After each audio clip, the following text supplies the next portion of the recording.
Santos is somebody who's a real political insider, and although Mokus has been the mayor of Bogota 2 times, he's able to run as a political outsider to some degree because he has no ties to either of the two traditional parties, the Conservative Party and the Liberal Party, or the new right-wing parties that have grown up around President Uribe. Now, Mokus's campaign slogan is democratic legality, which is a direct reference to the fact that the rule of law has largely been thrown by the wayside in the pursuit of Uribe's democratic security policies. Santos is running as the inheritor and the person who will continue Uribe's democratic security policies, as someone who was Uribe's Minister of Defense during key moments in the struggle against the FARC insurgency. So Mokus really represents a centrist option in Colombia's generally very polarized political panorama. And that's what has taken people by surprise. But when you look at the polling data, you see that Mokus was really able to move forward once former mayor of Medellin, Sergio Fajardo, joined the campaign as a vice presidential candidate. And it's really the two of these figures together representing an image of clean, efficient, independent municipal politics that has allowed Mokus to project an image nationwide as somebody who could in fact govern Colombia. It's interesting, the base agreement with Colombia and the United States that would allow the U.S. military to use 7 Colombian military bases actually took place at the behest of the Colombians when the Monte base in Ecuador expired. The Colombian government of Uribe was eager to have the U.S. set up camp in 7 of Colombia's military bases. It's very unlikely that either Mokus or Santos would change those. It's possible that Santos would try to negotiate more base agreements. But the difference between Santos and Mokus in this respect, although minimal, would be that while Santos is extremely belligerent towards Venezuela and has really tried in some ways to use this election to run against Chavez on a national security ticket with the idea that Venezuela somehow threatens Colombia's national security, that really hasn't worked very well for him because people's principal concerns today in Colombia have to do with their own economic situations, with the state of the healthcare system in Colombia, and a number of other concerns that can't neatly be tucked under the security rubric. So that's part of what has Juan Manuel Santos' campaign in the dumps. And certainly when it comes to education, Mokus is a former rector of the National University, and his vice presidential candidate Fajardo is a former professor with a PhD in mathematics. So their commitment to education, to healthcare, to improving the situation of the country's unemployed. Colombia has one of the highest unemployment rates in Latin America right now, and Mokus and Fajardo are wisely pursuing a strategy which emphasizes their ability to create employment. I think one major difference between the two candidates as far as Venezuela is concerned is that Mokus is likely to ease diplomatic tensions with Venezuela and resume what would be considered normal relations with Venezuela in Colombian historical context, whereas Juan Manuel Santos is clearly angling for an escalation of conflict, at least on the rhetorical level and perhaps in reality as well.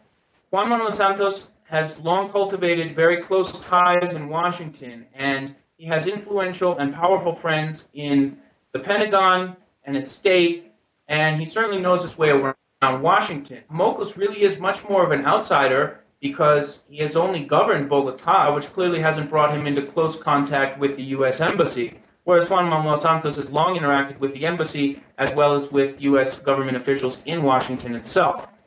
So you would think that the United States would have a clear preference for Juan Manuel Santos and would be trying to influence the outcome. That may be in the scenes. If it is, it clearly isn't having the desired effect. And indeed, the United States might well be kind of repositioning itself in anticipation of a possible Mokus victory in the second round. It's pretty clear that neither candidate's going to win in the first round, although you never know until it happens. I don't think anybody sees Mokus as a particular threat to the relative autonomy that the armed forces in this country enjoy, and I think they see him as somebody who would be forced to back the struggle against the FARC to a considerable degree. I think what we may be seeing is something similar to what happened with Obama's campaign, in that all grassroots energy and the social networking and so forth is taking place in the Mokus camp, and the more economic and social issues become the chief issues in the campaign, the more difficulty Juan Manuel Santos has, because he really is a kind of one-note candidate who keeps pounding away at the theme of security and is somewhat deaf to the responses of public opinion. So, in fact, the big problem that Santos has is that he really has some of the sort of sclerotic qualities that characterize McCain and the McCain campaign. I think Mokus would be quick to realize that it's in fact in Colombia's interest to have good relations with its neighbors in the region, and that it could have both good relations with its neighbors in the region and good relations with the United States. It's probably not an either-or proposition for a skillful politician, but the Colombian right has obviously emphasized its ties to the United States at the expense of its neighbors, and we have every reason to expect that that's what Santos would do if he were president. But Mokus would have little to lose by drawing closer to leaders like Lula, for instance, and normalizing relations with Chavez through a figure like Lula. It's interesting to see that many of the most powerful economic forces in Colombia have begun to swing their weight behind Mokus's candidacy in very much the same way that we saw the powerful sectors within the U.S. economy weigh in favor of an Obama candidacy, leaving McCain kind of high and dry towards the end in terms of campaign fundraising.